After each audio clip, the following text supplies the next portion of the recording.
May I just remind everybody that sound recording and photography, filming and use of social media at meetings which are held in public are permitted. I just need to make everyone aware that tonight we have someone attending who is filming the meeting from the back of the room. If anyone is planning to record the meeting other than that person, will they please make themselves known to Democratic Services. And if you feel yourself getting slightly warm during the evening, you are very welcome to remove your jackets, gentlemen. Thank you. Now, the first item on the agenda, are there any apologies for absence? Sorry. The apologies that we have received, Madam Mayor, are from Councillors Allen, Finney and Mrs Kennedy. Councillor Barnard has apologised, but he will be arriving later. Are there any other apologies?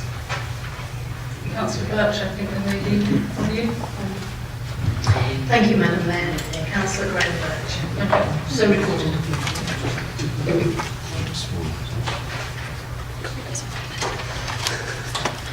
We'll now move then to agenda item 2, which is declarations of interest. Full text is set out on the agenda papers on page 2. For clarification, the Assistant Borough Solicitor has advised that he is not aware of anyone having disclosable pecuniary interest in the policy item at agenda item 3. However, members may feel they have an affected interest, such as living in close proximity to one or more of the sites identified in the plan, and if a member has an affected interest, as set out in the amended Members' Code of Conduct, this does not mean they have to leave the meeting and does not prevent them from participating in the vote. Does any member therefore have a disclosable pecuniary interest or an affected interest to declare? Councillor Harrison. Madam Mayor, I want to declare an affected interest in item 3. Thank you. Do you want to give the reason? It's one, Oh, and if you do, can you be very specific and very concise? one or possibly two of the sites are very close to my house. That's the only reason. So noted, and thank you. Any other? Councillor Case. Thank you. I have an affected interest because one of the sites abuts my property. So noted, thank you. Anybody else? Councillor Phillips. Thank you, Mayor. I also have an interest as one of the proposed sites that's my property as well. No further? Then thank you. We will move on to agenda item 3, which is the main item of business for this extraordinary meeting. The Bracknell Forest Local Plan. Consultation for draft local plan. Before we start, I would remind members that page numbers will differ in the room as executive members have been asked to keep their local plan from executive meetings. So please refer to heading references or the small page numbers if you have a particular comment to make. Andrew Hunter, who's the Chief Officer Planning and Transport Countryside, would you like to present the report, please, sir? Thank you. Thank you, Madam Mayor. Good evening, councillors. Good evening, ladies and gentlemen. The decision before council is to agree to consult on a draft local plan. The local plan will set out the framework for planning across the borough, and it includes vision, objectives, new planning policies, and allocations of sites going up to the period up to 2034. This report seeks approval to consult on that plan and also seeks approval for the consultation strategy, which, if agreed, will take place between February the 8th and Thursday, February the 8th and Monday the 26th of March 2018. The report also seeks approval for the local development scheme to be updated and published. This sets out the ongoing timetable for development of the local plan and sets out that the plan will be adopted in late 2019. It is extremely important for the Council to have an up-to-date local plan which provides certainty and sets out the Council's framework for development. The draft plan has been developed over a period of time and has involved evidence gathering, member engagement, site assessment, discussions with infrastructure providers, regular reporting through the local plan working group, and this stage is to seek public comment on the draft plan. The final document, once adopted, will replace the Council's core strategy and the Bracknell Forest Borough local plan. However, the site allocations local plan from 2013 will remain in place. This is the second stage of public consultation on the plan. The first was an issues and options consultation undertaken last year. A final version of the plan, taking into account the results of this consultation and any updates to the plan, will take place later this year. The plan before Council tonight contains 51 draft planning policies covering topics such as housing, employment, transport and infrastructure and greenbelt. And the plan also contains site allocations for both housing and employment development. The plan aims to deliver in the region of 670 homes per year between the period 2013 to 2034. And this requires us to identify sites for at least 3,200 homes, on top of those already identified in the site allocations plan, those already under construction, and those already with planning permission. The plan itself proposes to allocate 24 sites of a range of sizes and locations. The larger sites identified within the plan are land at the Hideout in Beaufort Park, land at Hayley Green, land at Winfield Road, and land south of London Road, east of Bog Lane, Bracknell. There are a number of smaller sites within the borough which are allocated for development, with a large concentration of those in Bracknell Town Centre. All sites are set out on the pages 54 and 55 of the Council agenda. In terms of employment, there are additional space identified as part of mixed-use developments in Bracknell Town Centre, and a positive policy on the regeneration of the employment space at Syngenta.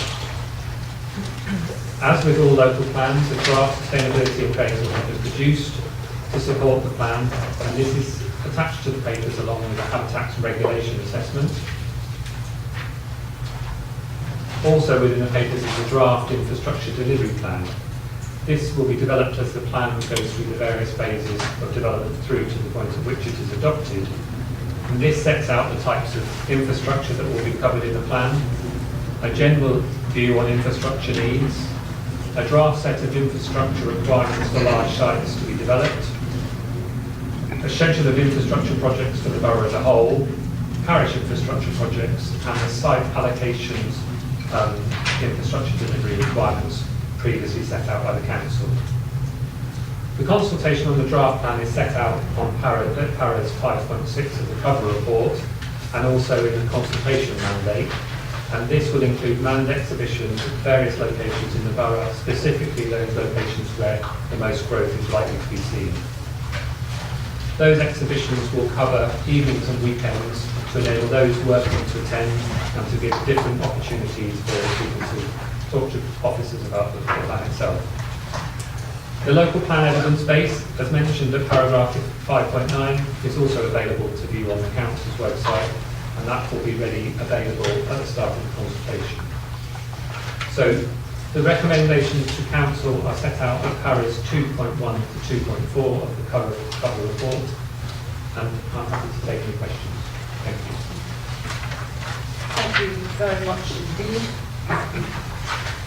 Does anybody have a question? And given there is a lot of interest in this subject, may I ask those who wish to speak to keep it concise, please? Yes. And then. Thank you. On page 25 of the agenda, the draft local plan moves through a scheduled timetable. What would be the consequences of missing a deadline due to unforeseen circumstances? So the local development scheme set out in the plan sets out the projected programme that we are working towards in terms of getting a plan in place. The government is keen that we have local plans that are up to date and are reviewed regularly. If we slip it by a month or two, then that's not a particular problem, but the longer we are without a plan that's up to date, the longer we are without up-to-date planning policies, and also the ability to start hoping to demonstrate 5 years time.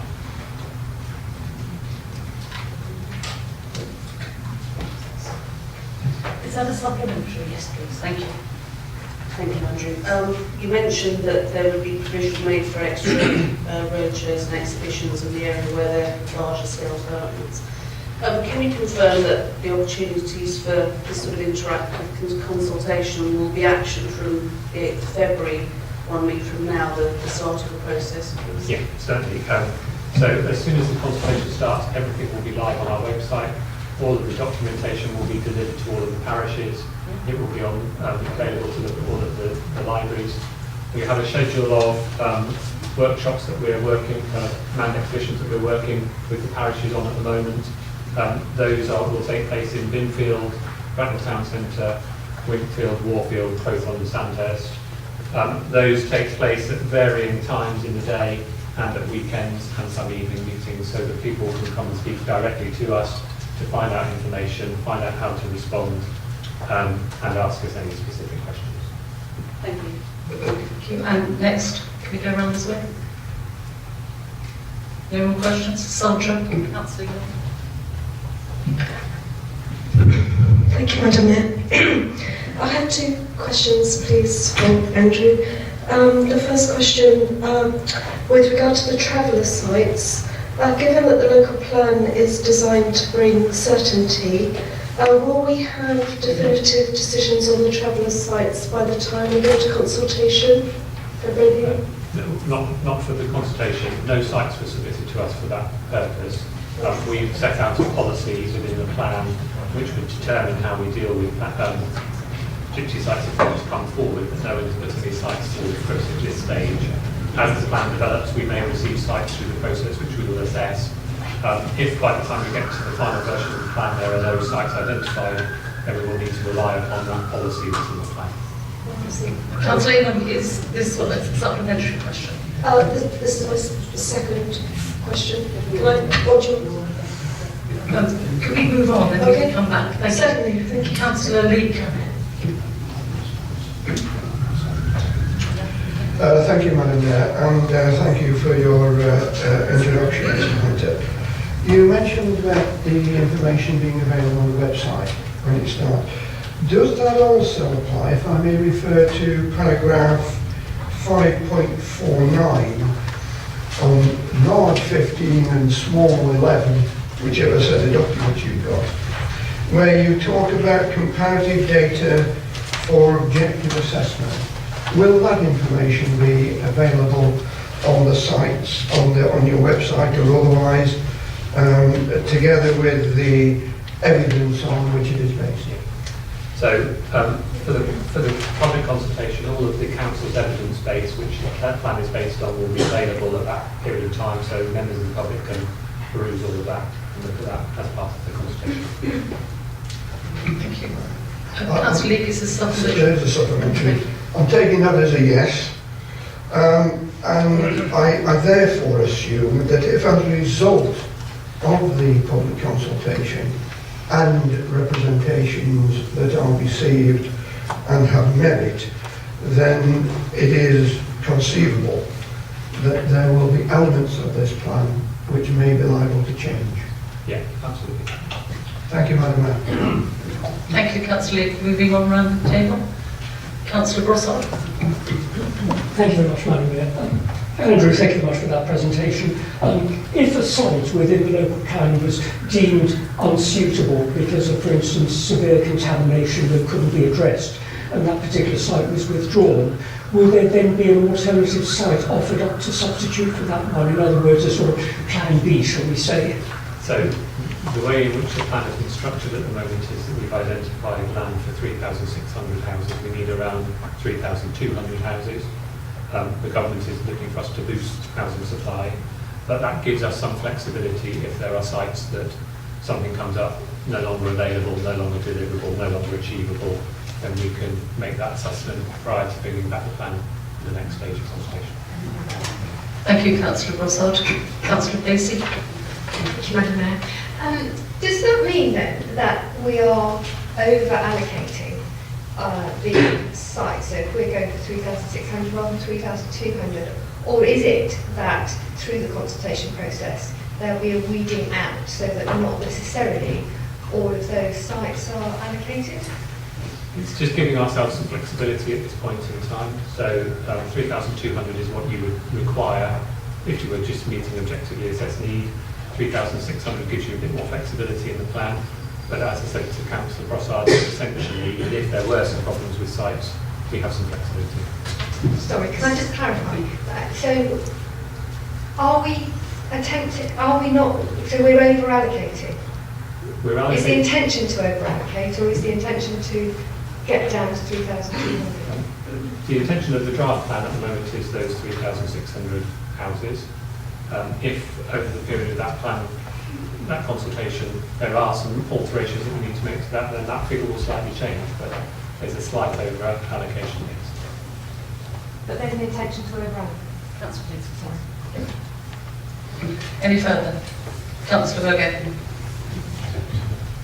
Madam Mayor, thank you very much. Andrew, a lot of the public are here tonight. Could you explain when they, and we hope they will do, make their views about the local plan to you? How will you disseminate those views into a final decision so that they know there's some progress to them writing in? So when every consultation that we do with a local plan, every comment is assessed, looked at, and a response is provided to that. Sometimes it's in the relevancy, sometimes it's a yes, there's a change to the plan, sometimes it's, oh, we haven't thought of that, we need to deal with that. So at the end of it, your plan will have with it a whole set of documents that set out what consultation you undertook, what people said, what your response to that, and how it affected change. And can I just have a supplementary? And how does that, in the end, disseminate? Who makes the decision that those views outweigh the proposal? So officers will look at all of those things, will make a recommendation to members through the normal process, and ultimately it will be for the council to decide whether if those are agreed with or not. Thank you. Councillor Templeton. Thank you, Madam Mayor. I have two questions on water. Can I ask them both, or should I sit down after one? On page 1037, it says that there is existing water capacity sufficient to support these houses. But I'm interested, they keep getting emails from Affinity Water telling me the aquifers are extremely low. So does this not apply to Thames water? Do we get it from the Thames? Are they not worried about the water levels? Because everybody else seems to be. So in developing the plan, we have to do a strategic flow risk assessment. We've done a water cycle study. Is the microphone tilted a bit? Is it any better? Yeah. In fact, That's better. as part of the plan, we need to undertake work on flooding and also on water. We've done what's called, we're in the process of doing what's called a water cycle study that looks at those very issues. We've already been engaging with Thames Water and Affinity Sutton about whether there are water shortages or issues that we would need to address. And as the plan develops, if there are issues that they come to light, then we would pick those up. But to date, there hasn't been a particular issue on that. This is your supplementary, sir. Well, this is about water, but it's not that way of water. It's water waste now, not water waste. Yes. Okay, thank you. Now, in the plan, it actually does say that there is not sufficient capacity for water waste. So does this mean an extension to sewage plants or new ones, or how do we get rid of all this water waste? So through the infrastructure delivery plan and working with the water companies, some of this is about connections, some of it's about existing sewers, some of it's about capacity, and some of it's about the use of the facilities and how they're used. As the plan develops, if there are particular issues where there are problems, then we will have to identify those and look to the solutions that they would bring forward. Development has a right to connect to the wastewater, sewers, etc. But we're working closely with those bodies to make sure that the plan, that they know about what's in the plan, what the issues are, and how those might be addressed. Thank you. Thank you. It seems we have a little bit of time. Councillor Ingham, would you like to ask your other one? Thank you, Madam Mayor. Andrew, I wonder if you could just explain to me, please, as a member of the planning committee. I attended the meeting where the council didn't agree with the ongoing development of a particular site, and that site is actually in the local plan. So I wonder, could you explain to me how that has come about? So when you have sites that you determine through a planning application process, you determine them against the plan that's in force at that particular time. So one of these sites may have had some policy constraint. As you develop a new local plan, you have to look for growth again, so you have to look at the best and most available and most suitable sites that might be out there. And sometimes those are sites that previously you may have said no to because your policy environment will need to change.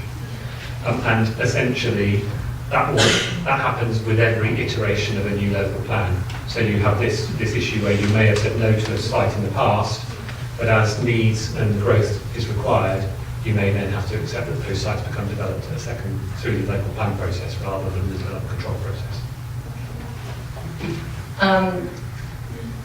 We have a question from the podium, sir. Thank you, Madam Mayor. I'm allowed to speak in a final question. It's a question that's often asked of me, so I was going to ask of you the mechanism for affordable housing and the pitfalls therein. What you might be able to expand slightly on how we go about this. So within the local plan there is a policy for affordable housing. You set a threshold, generally a percentage as to how many you would seek to achieve on sites. That normally the government sets a threshold at which you can apply that policy, so 10 units and above. So within this plan we're suggesting 35% of houses on sites, qualifying sites of over 10 units would seek affordable housing. However, with affordable housing there are abilities for developers to undertake viability assessments, which can sometimes affect the delivery and the amount of affordable housing. But the policy that we're putting forward is for 35%. Thank you very much. There seems to be no further questions. And thank you, councillors, for your very concise questions. So we've managed to move on quite quickly. So if there are no further questions, would any member like to move the recommendation? We have. Councillor Turrell. Thank you, Madam Mayor. I'd like to move the recommendations. They are as printed with a couple of amendments. So in recommendation 2.1, the Council agreed draft local plan for consultation and consultation strategy. That's recommendation 2.1. 2.2 is as written on papers. 2.3, that minor changes to the draft local plan and other supporting material produced prior to the consultation be agreed with the Chief Officer of Planning and Transport and Countryside in consultation with the Exec Member for Planning and Transport. So that's just transposing those two job titles. That's recommendation 2.3. 2.4 is as written on the papers. So I would like to move those recommendations. Thank you. Thank you, Councillor Charlie. Is that seconded? That is seconded, Madam Mayor. Thank you, Councillor Birch. Councillor Turrell, would you like to speak to the motion, please, sir? Thank you, Madam Mayor. Papers tonight consist of the draft local plan and evidence to support the 51 proposed policies and 24 potential sites in the document. The draft local plan is recommended for consultation, but it covers much more than just development sites. It sets out to provide up-to-date policies covering many aspects: housing, including affordable housing, local retail and community uses, protection of community facilities, heritage and conservation, natural environment, including nature conservation and the Thames Basin Heaths Special Protection Area, development in and protection of the green belt, landscape character and strategic gaps, character and design, internal space standards for dwellings, climate change, environmental sustainability, including pollution and hazards, flooding and drainage. Last but not least, transport and local infrastructure needs arising from new development. The Council has been to some trouble to collect evidence so far. We're not not just the Council, we're not acting in isolation. Key strategic evidence, such as the Strategic Housing and Employment Land Availability Assessment, also known as the SHELA, the Economic Development Needs Assessment, and the Functional economic market area, paperwork was commissioned jointly with the other Berkshire unitary councils. The Greenbelt review was conducted jointly with Wokingham Borough Council in 2014. The plan is also supported by a sustainability assessment, habitats regulations assessment, and infrastructure delivery plan. There is regular member and officer communication between Bracknell Forest and neighbouring councils on cross-boundary issues. Earlier in this local plan process in summer 2016, we consulted on local plan issues and options. It's now time to consult residents again, this time on the draft local plan policies and the sites which have been put forward for potential development. When we did our calls for sites, over 90 sites were submitted. Indicative capacity of these was estimated at 9,000 dwellings. In the draft plan, 24 are put forward with assessed capacity of some 3,600 dwellings. It will not have escaped many that the issue of housing has advanced rapidly up the political agenda in recent years. All the major political parties have responded to it, most tellingly in the 2015 to 2017 general elections. Common to all were manifesto commitments for hundreds of thousands of houses per year for a number of years into the future. So we have promises of house building and a significant part of the electorate wanting to see houses built. These have to go somewhere. The plain truth is that there needs to be a realistic level of development. Not to develop sufficiently is to be in denial on this important matter. Another issue of increasing importance is the availability of affordable housing, and we are addressing this in the plan. All the site capacities shown in the draft plan include a figure for affordable housing based on the evidence of need. Locally, development can be an emotive issue, and all councillors are fully aware of local feeling. In this evidence-based planning system, we need to continue to look at evidence in relation to potential sites so that decisions on sites are firmly founded. Residents' responses to this consultation are important. Information such as local knowledge or specific knowledge about a site plays a key part in considering whether a site should go forward into the submission version of the plan. The importance of all this painstaking process is that residents get the benefit and protection of an up-to-date plan with robust, up-to-date policies. Where this is not in place, speculative and unplanned development occurs, and in greater quantities than proposed in the plan, potentially nearer the 9,000 than the 3,200 dwellings required.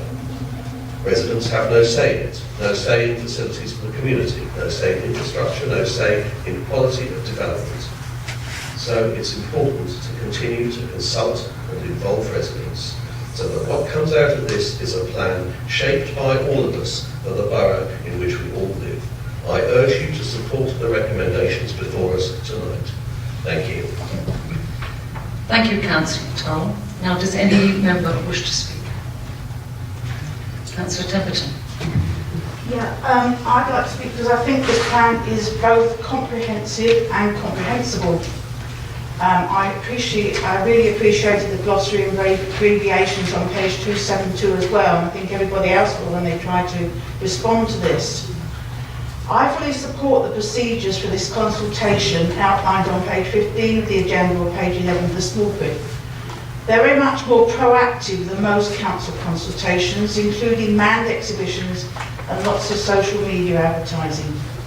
I am confident that this will ensure many residents take up the opportunity to respond. The consultation on the budget that ended on Tuesday was only online and had just 2 responses. Yes, just 2.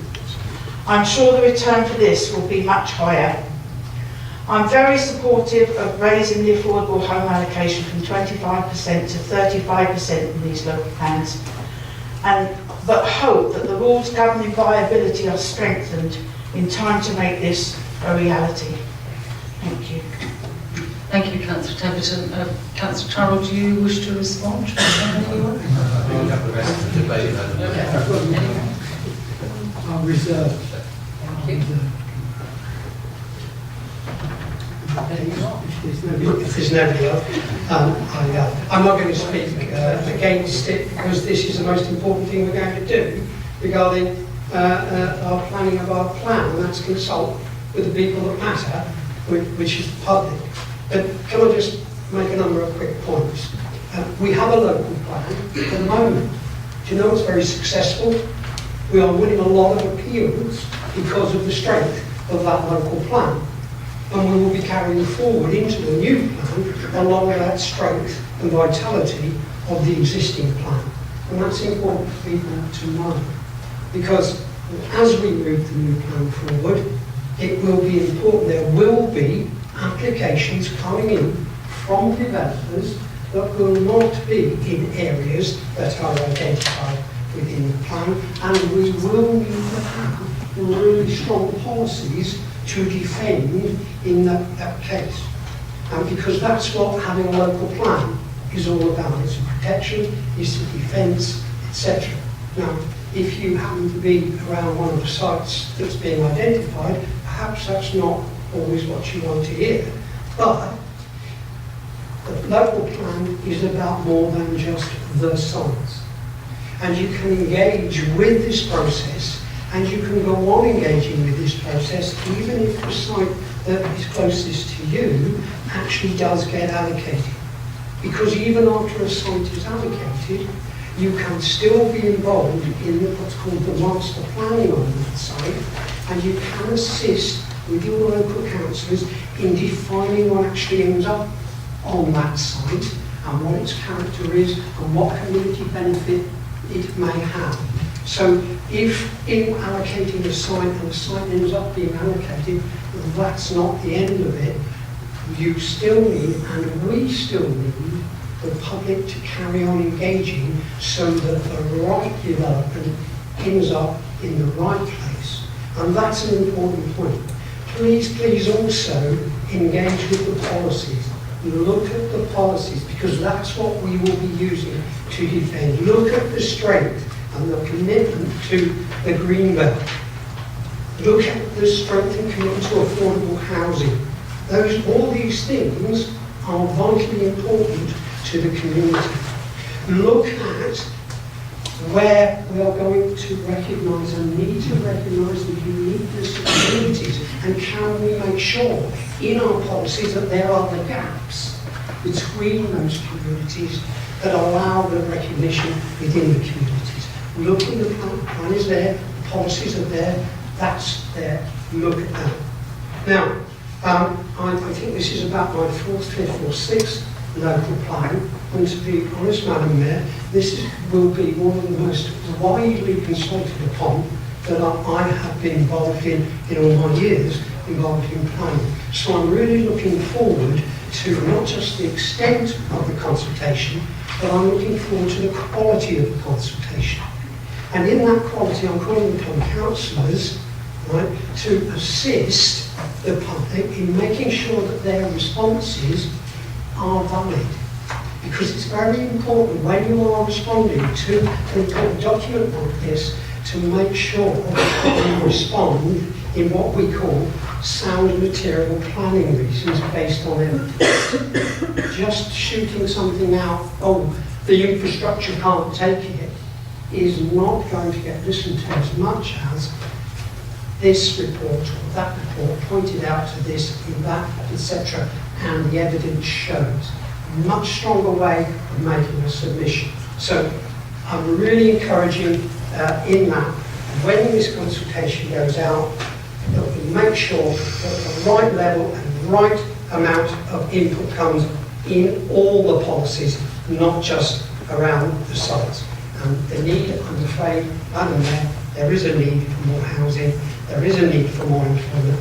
The need is there, it's expressed in that, and I hope the community will come together behind the local plan, and that we will continue to move on, because it's our local plan that has helped to create the fantastic borough that we have at the moment. Thank you, Councillor Welsh. Anybody else heard our councillor? In fact, he observed. So I will now therefore go to the recommendations which are set out. Oh, Councillor Turrell, you have to respond.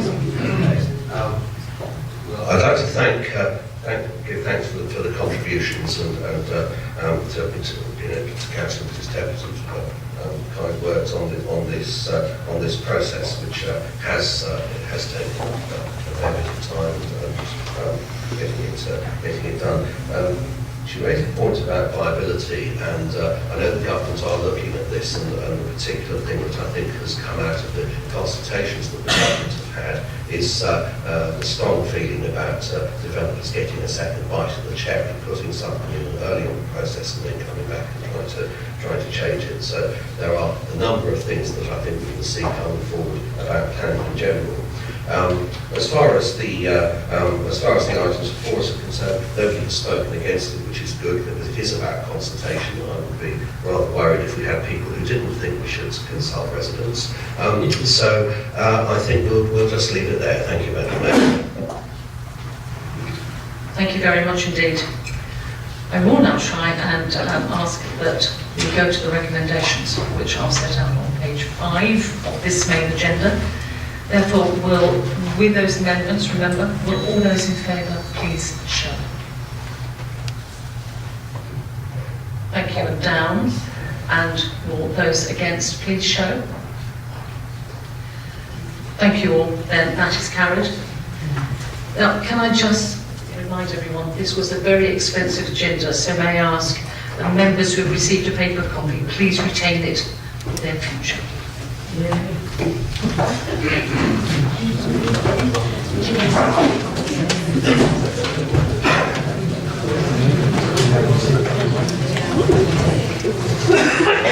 If any member of the public would like to leave now, they may do, but quietly and quickly, because we still have another agenda item to carry.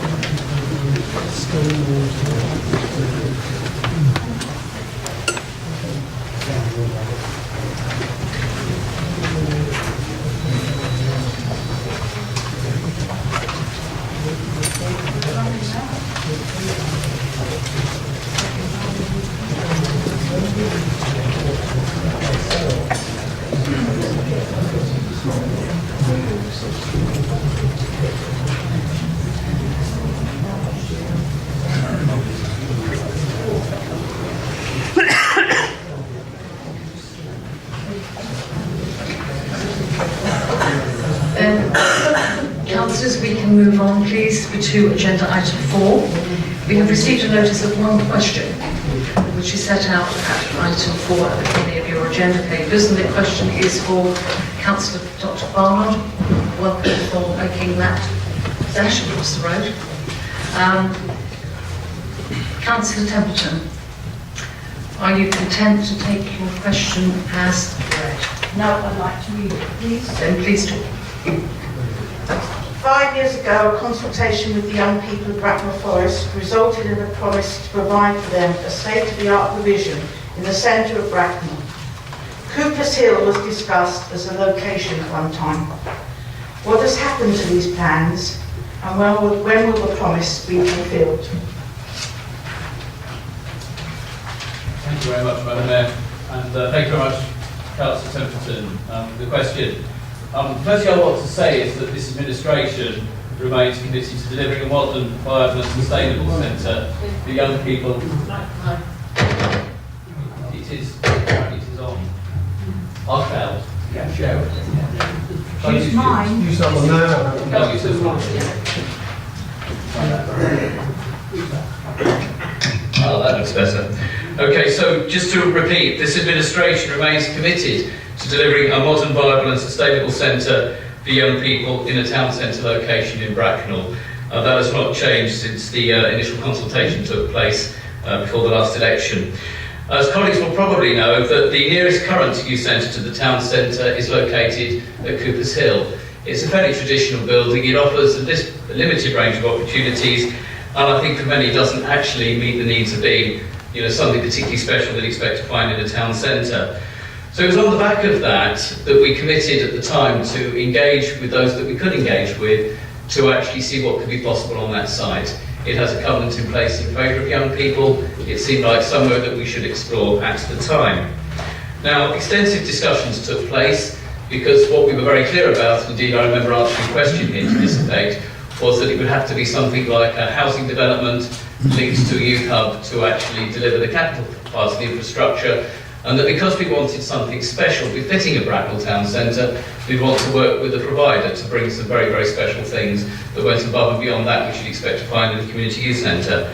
Now, those discussions took place over a long period of time, and ultimately we just didn't get to a point where what could be done was both deliverable and sustainable. And I think that was quite disappointing at the time, but should be put in the context that nationally at the time there'd been significant capital investment in youth services and youth centres around the country through a scheme called MySpace, which aimed to deliver big capital projects and then actually find providers to go and work with them. And I guess with the benefit of hindsight, and given the number of those which have failed to thrive, it's probably not surprising that providers were unwilling to commit to doing further projects because just of the sheer difficulty of delivering. And having seen centres at the time which had great promise and revisited some of them since, I'm actually to some extent pleased that at that point we were able to reach a measured and managed decision that we just needed to look at other opportunities. So let's move forward. At the time we came to the end of those discussions, it was clear that finally the town centre would be going ahead. And I think again that we felt then that we really needed to look at all the opportunities and what might be considered by young people to be the town centre. And I was just reflecting as I was coming here tonight, whichever direction you come from, if you're a young person, and many of them are using the town centre, the shopping, the leisure, just a place to meet, text each other, come here together on Saturday and Sunday. Are you going to come into the town centre and then go out to Cooper's Hill, across a bus station, through an underpass, across a bridge? I'm not so sure. So when the town centre was going ahead, I think it's fair to say that we have now decided to look at a new focus and see what can we actually deliver for young people in terms of the town centre itself. I'm delighted to say that those discussions are underway. Our town centre partners are very much on board. Indeed, actually reference was made at a Regional Regeneration Committee to how we can actually do that. And we remain committed to delivering something very special. Because if you think about it, what it's got to do, it's got to complement what young people can access in our town centre, but offer something that's special, that can, to some extent, maybe compete with that. Somewhere where they want to go to, not this year, but next year, in years to come. Something that's adaptable, something that's flexible, and something that adheres to the highest standard of youth work, which is offering exciting opportunities, offering the ability to learn new skills, building resilience and challenging young people. And I think we also need to be clear as we go through this, what's best delivered in a town centre location, and what's actually best delivered closer to home. We have a strong track record of Bracknell Forest in recent years in delivering targeted specialist youth services. We are still committed to making sure that any town centre location that we can deliver will be in the right place for all young people in Bracknell Forest that want to access it, and that want to come to it on day one, month one, year 2 and 3. Because the lesson of MySpace is you can spend a huge amount of money on capital infrastructure, you can spend a huge amount of money on revenue, actually staffing and pulling things in. But if the young people won't come, if they won't come to that place to access those facilities, then ultimately they're destined not to be successful. So what we will be bringing forward to this council as soon as we can will be a plan that demonstrates a town centre location which is sustainable, so actually, it is appropriate for all council taxpayers in Bracknell Forest, sufficiently flexible that it can actually adapt with changing trends and changing views of young people over the years to come, and actually complements a very good town centre. So colleagues, it's a pity we've not been able to do that so far, but I passionately believe that we need to get it right now for the long term, so we're not faced with the experience that other towns have been, where there's been huge centres built, absolutely fantastic, and then no one's come. So hopefully, Councillor Templeton and Madam Mayor, that gives you an update, and I look forward to bringing a further update to this council as soon as we can. Thank you, Councillor Bonner. Councillor Templeton, do you have a supplementary? Yes, I do. I'd like to thank you very much, Councillor Bonner, for racing back tonight to answer that question. And I realised it wasn't anything to do with Cooper's Hill, because on the local plan on page 61 it talks about economic development, and that means Cooper's Hill. And on page 224 it talks about 69 properties at Cooper's Hill. So I guess Cooper's Hill was not the location of choice. I do appreciate, and I am delighted that you say the plans are still going on and they're in hand. I would like to urge though, and you say it will be as soon as possible. Well, I hope it is really as soon as possible, because this is the young people have been waiting a very long time now, and it would be good if it was in 2019 or 20. Thank you. Councillor Barnett. Thank you. I appreciate that question. Indeed, I actually recognise that I think that that's very open in this, that we actually want the best town centre location we can get. And I think, just reflecting back on something I said, the town centre feels different today. Its physical sense, where it is in Bracknell, feels very different. And I'm actually quite excited and optimistic that we can build on that, because the one thing we've got now, we know what's there, we know what the spaces are and the places are. Now we have to make it work. So I look forward to coming back to the council, but I just want to reassure close on another thing. Unlike many other councils in the country, we have actually delivered on a huge range of infrastructure. So to give the confidence, Councillor Templeton, we'll do on this. So for example, the town centre, it took time, but we got it right. Coral Reef, we delivered on enhancing leisure facilities. We still support, build, develop and engage in our children's centres, where many other councils have pulled out of that. So the fact that we're actually doing that, I hope will give you the confidence to know that this administration will do this and will do it right. Thank you. Thank you, Councillor Barnett. Well, councillors, there being no further business, and I thank you for your concise questions tonight, I now declare the meeting.